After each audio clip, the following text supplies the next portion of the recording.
करिए, आंसर बताइए, और हर क्वेश्चन के लिए मैं आपको मैक्सिमम 30 सेकंड टू 40 सेकंड या 1 मिनट भी देता हूँ। आप उसका आंसर बताइए अच्छे से, क्वेश्चंस को कहीं नोट डाउन और कहीं कुछ करने की जरूरत नहीं, आंसर्स बताइए। और आंसर्स नहीं भी आता है तो भी कोशिश करिए कि क्वेश्चंस को हम करेक्ट कैसे कर ले जाए। ठीक है, चलिए यस। स्टार्ट करते हैं। Your question number 1। I am not reading the question because question is already written here.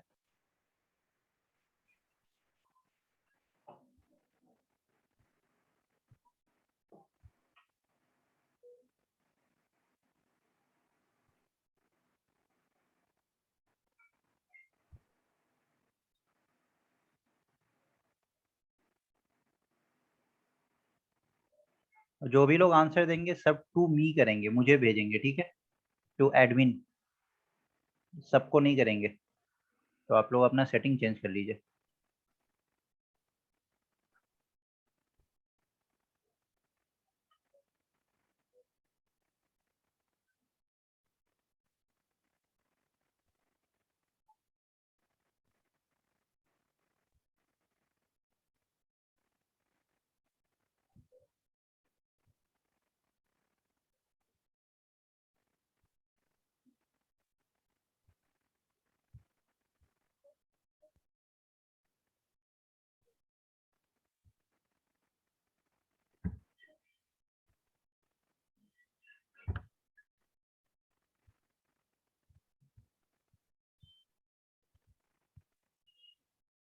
Wonderful, I am quite happy कि आप लोग अटेम्प्ट कर रहे हैं।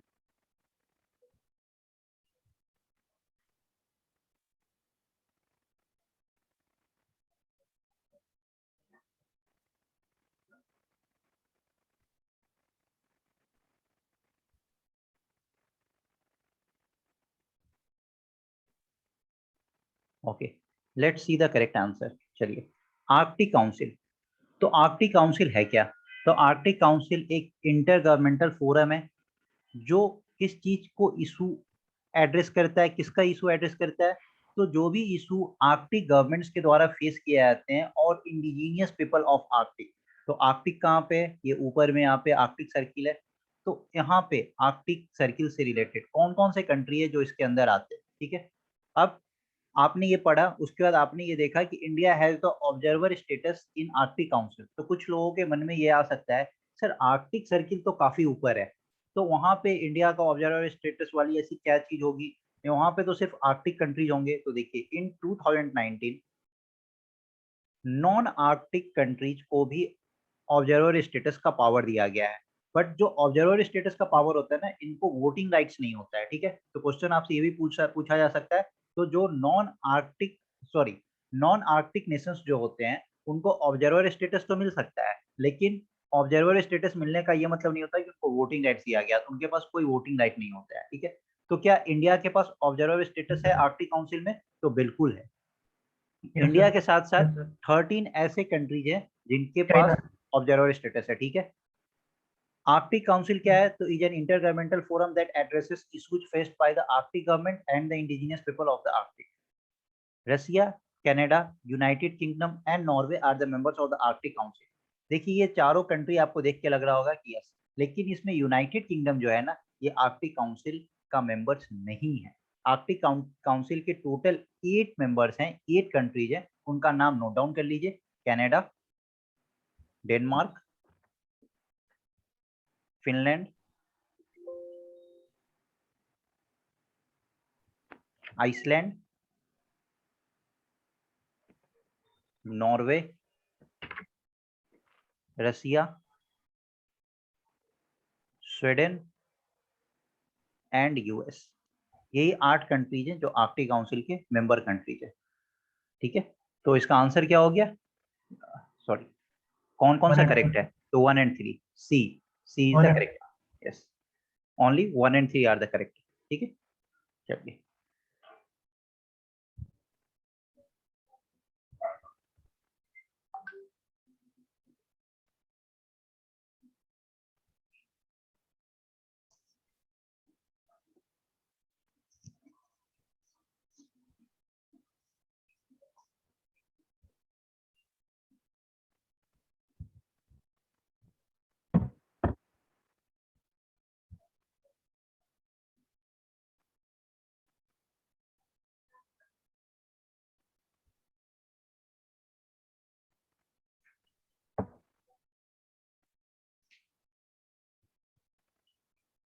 ओके, इसका आंसर अगर आपको पता होगा तो आप बता दिए होंगे, नहीं पता होगा तो इसमें दिमाग लगाने का कोई बात नहीं है, ठीक है। Let's attempt it. Which of the following country is not a member of Gulf Cooperation council? तो नॉट अ मेंबर ऐसे तो बहुत सारे कंट्री होगा, तो कौन कौन सा गल्फ कॉपरेशन काउंसिल का मेंबर होता है, और गल्फ कॉपरेशन काउंसिल क्या है? तो गल्फ कॉपरेशन काउंसिल एक regional inter governmental political and economic union, ये पॉलिटिकल और इकोनॉमिक यूनियन का काउंसिल है, ठीक है। और ये इस काउंसिल में कौन कौन से कंट्री आते हैं? तो जितने भी अरब स्टेट्स है ना, पर्सियन गल्फ के, ईरान तो इसमें सर पर्सियन अगर गल्फ, पता भी नहीं होगा ना इसको। Yes yes wait I am telling you, sir अगर इस पर्सियन गल्फ के जितने भी अरब स्टेट्स होंगे, हाँ जिनको नहीं पता होगा वो ईरान कर सकते हैं, ईरान इसलिए भी दिया गया, ठीक है। पर्सियन गल्फ के जितने भी अरब स्टेट्स हैं वो सब आते हैं एक्सेप्ट वन स्टेट। कौन सा वो कंट्री है जो इसके अंदर नहीं आता है? That is Iraq. अब पर्शियन गल्फ में कितने कंट्री जाते हैं? Bahrain, Kuwait, Oman, Qatar, Saudi Arabia and UAE. तो देखिए, Iraq. Saudi Arabia, Oman and UAE, इसमें इराक भी आता है पर्शियन गल्फ में, लेकिन Iraq is not a member of Gulf वो नहीं। Cooperation council. तो आपको ये पता होना चाहिए कि इराक मेंबर नहीं है, ठीक है। गल्फ कॉपरेशन काउंसिल में सिर्फ यही मेंबर्स कंट्रीज हैं। Okay, let's move ahead.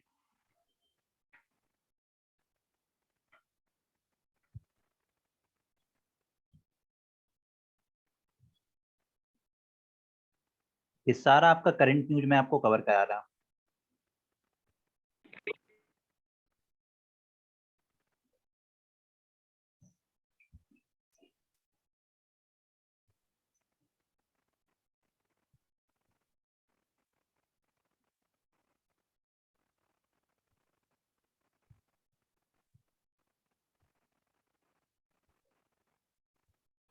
अगर आपने न्यूज़पेपर वगैरह पढ़ा होगा या बिजनेस स्टैंडर्ड अगर आप पढ़ते होंगे तो वहाँ पे आपको ये न्यूज़ मिला होगा, हिंदू में भी ये न्यूज़ आया हुआ है।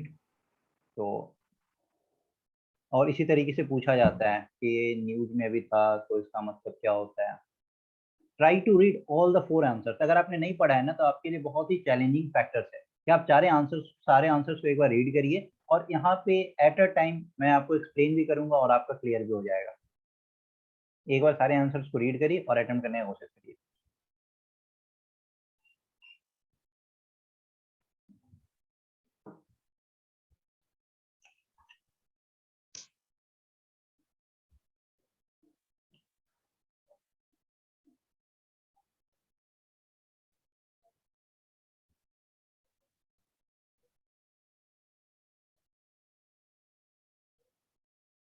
और पता है, थोड़ा भी अगर आप लोग दिमाग लगाते हैं ना तो ये सारे क्वेश्चंस तो आप कर ले जाएंगे। नहीं भी पता है फिर भी करके चले जाएंगे अगर आपको पता है कि देश में क्या चल रहा है।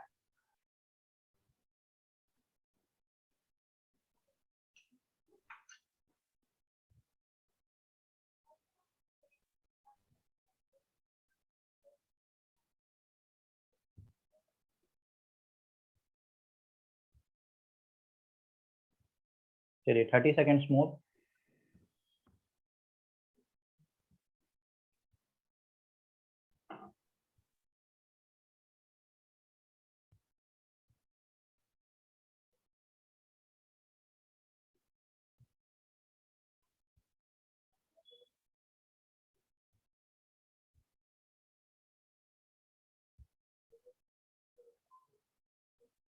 Okay, well done. बहुत लोग इसका करेक्ट आंसर दिए हैं। Well done, Pujiya, Saima, Abdul, Tufail, Rafiya, well done.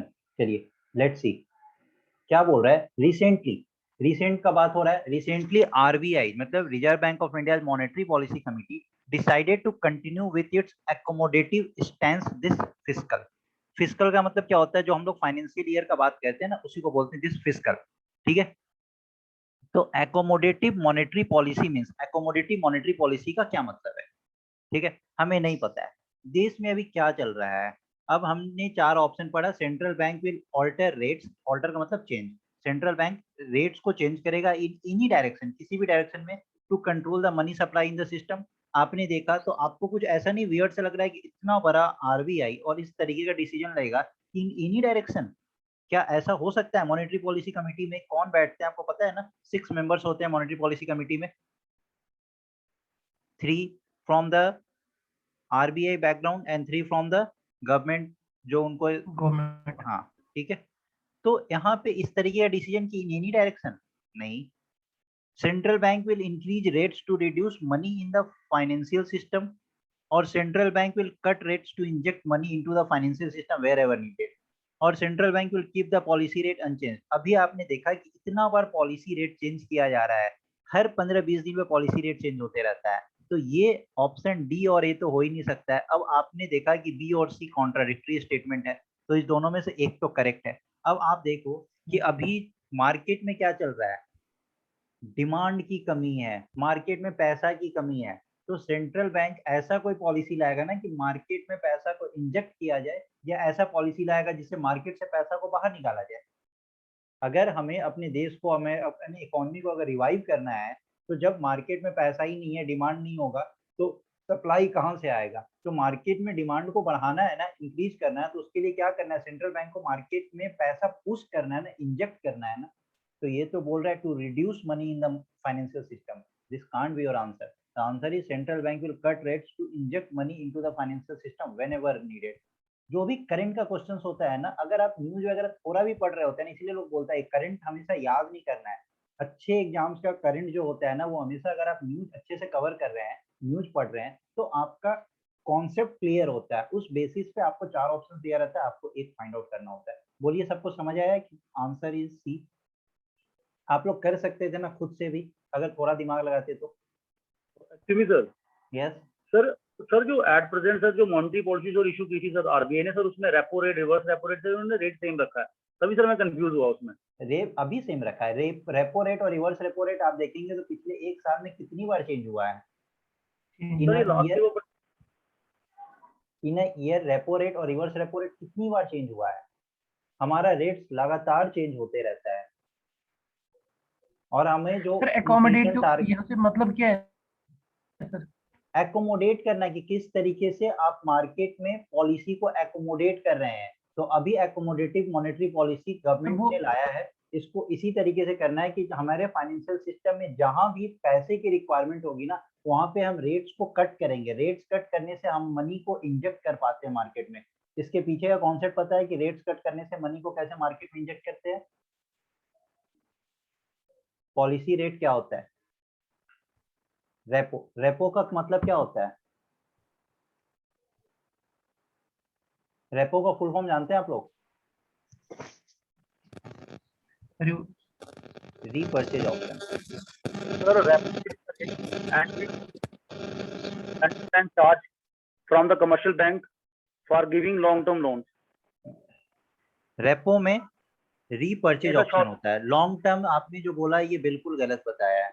Long term loans के लिए नहीं होता है। अगर ये लॉन्ग टर्म रेट के लिए होगा, लिसन टू मी, अगर ये लॉन्ग टर्म रेट के लिए होगा तो ये पॉलिसी रेट कैसे हो सकता है? पॉलिसी का मतलब यही होता है ना कि डे बाय डे बेसिस पे आप कैसे गवर्नमेंट को कंट्रोल कर रहे हैं अपने रेट से। तो RBI is the banker's bank और is an agent to the government, तो वो कैसे अपने रेट से मार्केट को कंट्रोल करता है। तो रेपो में क्या होता है कि सपोज करिए आरबीआई, अभी बैंक के पास आप बोरो करने के लिए गए, ठीक है, बहुत डिटेल में मैं नहीं जाऊंगा, ये सब मैं मॉनेटरी पॉलिसी में पढ़ाता हूँ बहुत डिटेल में, अभी मैं नहीं जाऊंगा उतने डिटेल में, क्लास ही ओवर हो जाएगा। बैंक के पास आप बोरो करने के लिए गए, ठीक है, आपको बैंक से कुछ पैसा बोरो करना है, but bank is short of liquidity, bank के पास अभी लिक्विड मनी नहीं है, तो बैंक क्या करेगा? तो बैंक आरबीआई के पास जाता है, ठीक है, आरबीआई के पास जाता है और बोलता है आरबीआई को कि आप मुझे कुछ पैसा दे दो, क्योंकि मुझे बोरोवर्स को लोन में देना। तो आरबीआई बोलता है भाई मैं किस बात का पैसा दे दूं तुम्हें, ऐसे कैसे दे दूं? तो ये जो बैंक होता है ना, वो आरबीआई को एक एग्रीमेंट साइन करके देता है, एक एग्रीमेंट देता है, एक बॉन्ड पेपर, गवर्नमेंट सिक्योरिटी जैसा कुछ होता है, ठीक है, और उस पे लिखा रहता है कि आई विल रीपर्चेज, जैसे कि 100 करोड़ अगर ये गवर्नमेंट बोरो कर रहा है, और अगर अभी एट प्रेजेंट रेपो रेट 4% है, लेट्स से अगर हम लोग एक सपोज हाइपोथेटिकल सिचुएशन लेके चल रहे हैं, तो अगर बैंक को 100 करोड़ आरबीआई से बोरो करना है, तो बैंक क्या करेगा? 100 करोड़ का एक गवर्नमेंट सिक्योरिटी या एक रीपर्चेज ऑप्शन एक पेपर पे साइन करके आरबीआई को देगा, और उस पे ये डेट मेंशन होता है कि दैट आफ्टर 10 डेज और after 15 days I will repurchase this bond back. मैं इस बॉन्ड को रीपर्चेज कर लूंगा। फिर से बैंक बोलता है कि मैं बॉन्ड को रीपर्चेज कर लूंगा। तो आरबीआई को फायदा क्या होगा? आरबीआई बोलता है कि भाई किस बात का मैं तुम्हें आज पैसा दे दूंगा, 10 दिन बाद तुम ले लोगे, तो मुझे तो कुछ होना चाहिए ना। तो वो बोलता है कि सर मैं आपको 100 करोड़ मैं आपसे ले रहा हूँ, तो मैं आपको 104 करोड़ मैं आपको प्रोवाइड करूंगा, ठीक है। तो 4 करोड़ आरबीआई का प्रॉफिट हो गया, तो 4% इसका परसेंट हो गया। तो जो भी रेपो रेट चल रहा होता है उसी के अकॉर्डिंग ये वैल्यू को आप एडजस्ट कर सकते हैं, ठीक है। तो इसमें क्या होता है कि अब आरबीआई, अब बैंक से लोन लेने आया बोरोवर, तो बैंक कहाँ गया? आरबीआई के पास। आरबीआई ने अगर रेपो रेट को ज्यादा रखा हुआ है, लेट से 5%, 6%, 7%, 8% रखा हुआ है, तो क्या बैंक बोरो कर पाएगा ज्यादा से ज्यादा पैसा आरबीआई से? नहीं बोरो कर पाएगा। तो जब बैंक के पास लिक्विडिटी की कमी होगी, तो बोरोवर जब आएंगे बोरो करने के लिए, तो बैंक क्या होगा कि बैंक इस बोरोवर को अगर 10% पे रेट ऑफ इंटरेस्ट पे देता है, तो अगर आरबीआई इसको सपोज करिए 8%, पहले अगर आरबीआई इसको 5% रेट ऑफ इंटरेस्ट पे दे रही थी, अब उसको 8% रेट ऑफ इंटरेस्ट पे देगी, तो क्या बोरोवर के लिए लोन महंगा हो जाएगा ना? 10% की जगह ये 12% हो जाएगा, 15% हो जाएगा, 20% हो जाएगा। Yes. तो क्या बोरोवर अफोर्ड कर पाएंगे बोरो करना? कुछ जो रिच बोरोवर होंगे तो वो तो अफोर्ड कर पाएंगे, लेकिन क्या कॉमन पब्लिक अफोर्ड कर पाएगी? नहीं कर पाएगी। तो जब सर ये डिस्करेज हो पैसा, जाए। यस, तो जब ये पैसा बैंक से बोरोवर के पास ट्रिमेंडस अमाउंट में फ्लो नहीं करेगा, तो मार्केट में क्या होता है? लिक्विडिटी का कमी हो जाता है। और अभी के टाइम पे क्या हुआ है कि मार्केट में एक्चुअली में लिक्विडिटी का कमी हो चुका है। जो ये पोस्ट राइट। कोविड जो सिनेरियो है, इसमें क्या है? लिक्विडिटी की कमी बहुत ज्यादा हो चुकी है। तो अब क्या है? तो यही एकोमोडेटिव मॉनेटरी पॉलिसी आरबीआई लेके आया है। इसमें यहाँ पे जो मॉनेटरी पॉलिसी कमिटी ने क्या डिसाइड किया है कि रेपो रेट को हम कम करेंगे। जब भी रिक्वायरमेंट होगा तो हम यहाँ पे क्या करेंगे? रेपो को कम करेंगे। तो रेपो रेट कम करने का मतलब कि अगर 5% पहले रेपो रेट था, तो इसको घटा के 3% कर दिया जाएगा। तो अब बैंक के लिए लोन सस्ता हो गया, तो बैंक ये बेनिफिट बोरोवर को प्रोवाइड करेगी। बोरोवर को पहले 10% पे इंटरेस्ट पे लोन मिल रहा था, अब बोरोवर को 7% पे लोन मिलेगा। तो जब भी लोन सस्ता हो जाता है तो ज्यादा से ज्यादा लोग बोरो करते हैं, तो वो पैसा क्या हो गया? करेक्ट। मार्केट में इंजेक्ट हो गया। This is the concept behind it, ठीक है। बहुत डिटेल में मैं नहीं जाऊंगा, मॉनेटरी पॉलिसी अपने आप में एक बहुत बड़ा चैप्टर है, तो हम लोग उसको बाद में कवर करेंगे इकोनॉमिक्स में। बोलिए, सबको समझ आ गया किस तरीके से यस काम सर। करता है ये? Yes sir. सर आपकी सर थोड़ी साउंड कम आ रही है सर। साउंड कम आ रही है मेरी? Yes sir. Yes sir.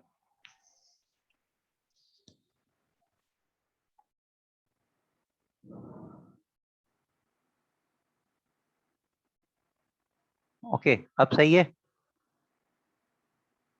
अभी भी कम है? Yes sir. Now sir it's okay.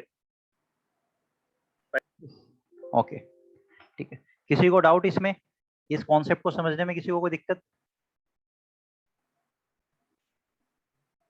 चलिए आगे बढ़ते हैं।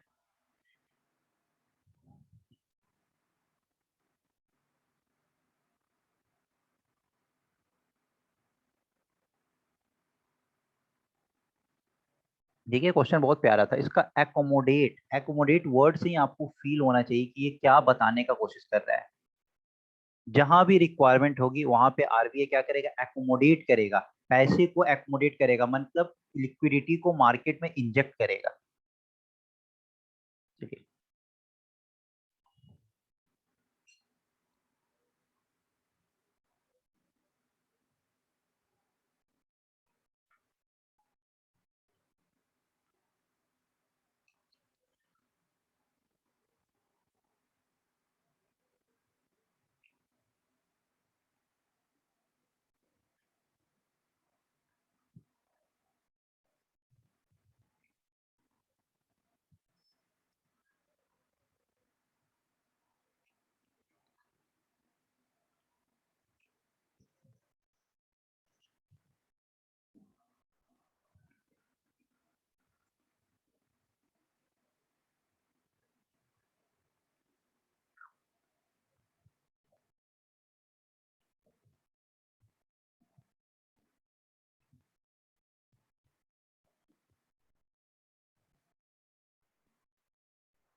वंडरफुल, बहुत लोग सही कर रहे हैं।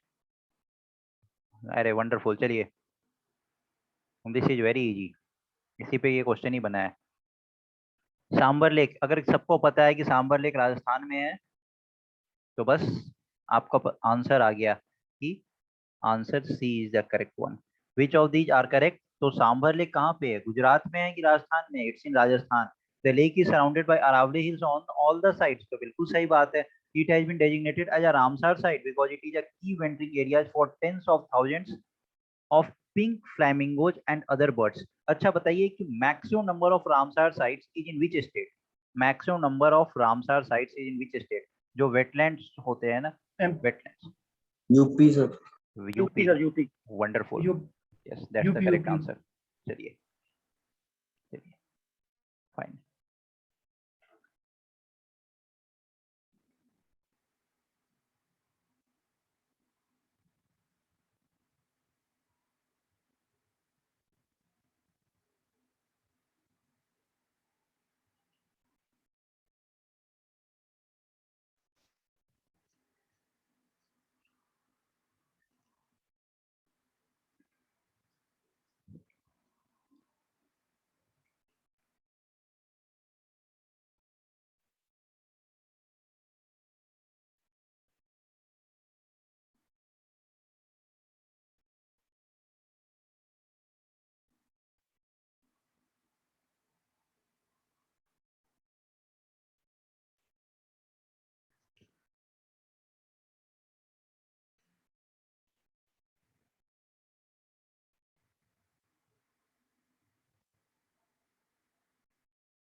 चलिए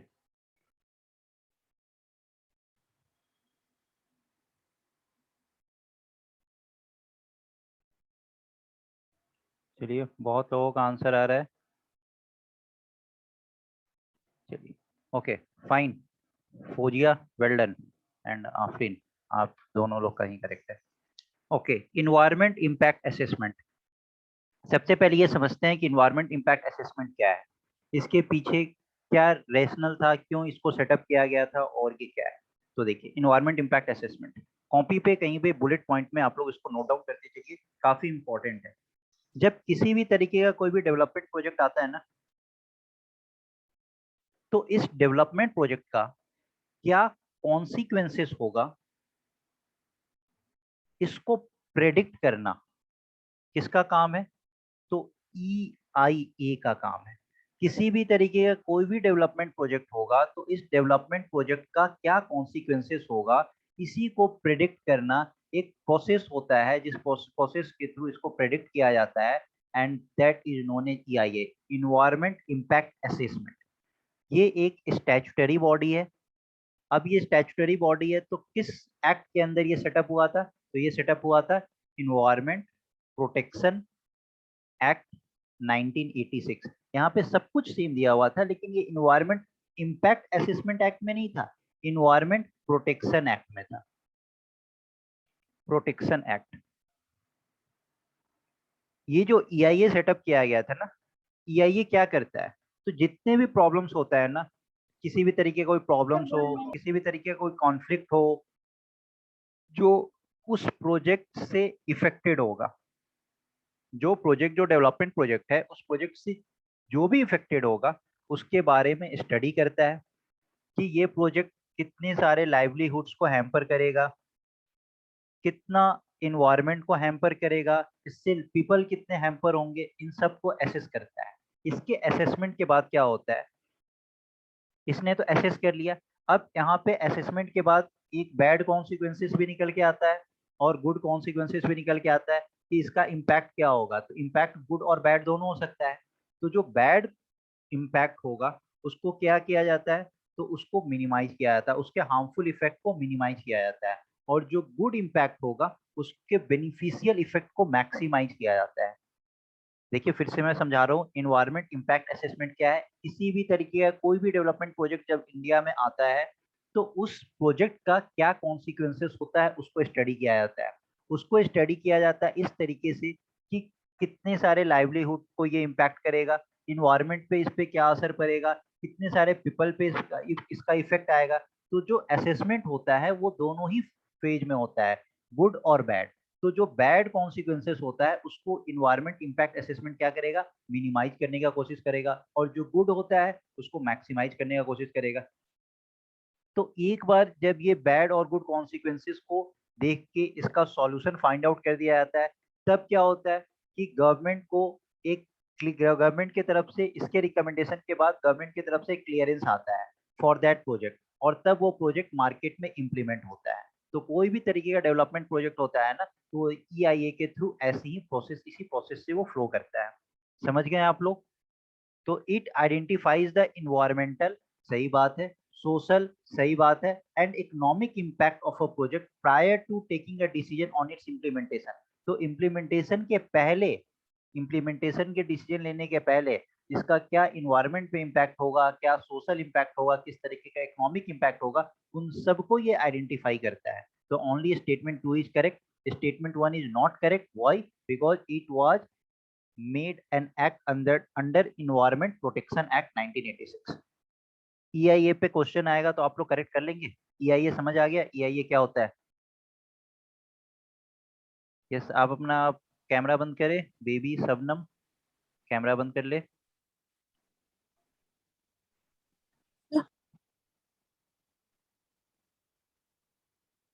समझ आया तो चैट कॉलम में यस नो बताते चले, पता नहीं चलता आपको समझ आ रहा है नहीं आ रहा है। Yes sir, yes sir. चलिए,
आई डोंट नो कि FCRA के बारे में आपने कितना पढ़ा है। अभी NGO से रिलेटेड काफी सारा ये न्यूज चल रहा था, फॉरेन कंट्रीब्यूशन रेगुलेशन एक्ट।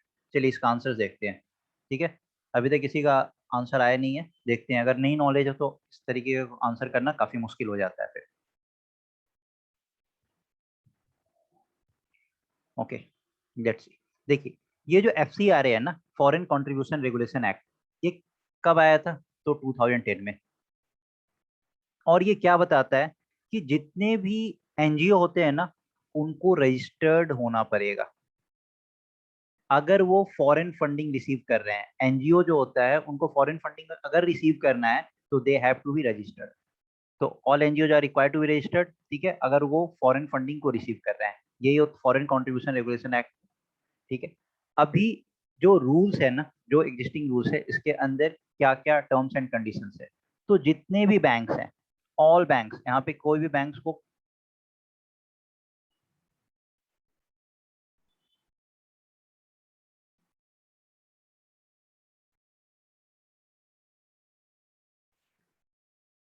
हाँ, मैं न्यूज भी बताते चलूँ, सब कुछ कराते चलूँ, काफी मुश्किल हो जाएगा। ठीक है, इतना टाइम नहीं रहेगा कि मैं सब कुछ वो कराऊं, न्यूज भी बताऊं, साथ साथ आपको क्वेश्चंस भी कराऊं। इतना इतना टाइम नहीं है, ठीक है। उससे रिलेटेड जो भी, यस सर कंप्लीट न्यूज नहीं, लेकिन थोड़ा सा अगर हिंट मिल जाएगा तो उससे सर हमें फिर याद रह जाएगा ना। ऐसे अब न्यूज देखिए बिल्कुल कुछ पता नहीं। अब ये न्यूज से क्या है, एनजीओ के बारे में क्या हुआ था कि गवर्नमेंट ने कुछ अपने पॉलिसी को टाइटन किया था, क्योंकि बहुत सारा एनजीओ जो था वो रजिस्टर्ड नहीं था और फॉरेन फंडिंग आ रहा था, तो इससे करप्शन काफी बढ़ रहा था। तो इस पे एक आर्टिकल आया हुआ था हिंदू में, उससे रिलेटेड ये न्यूज है, ठीक है। तो अब किस पे था, तो फॉरेन कंट्रीब्यूशन रेगुलेशन एक्ट, उससे रिलेटेड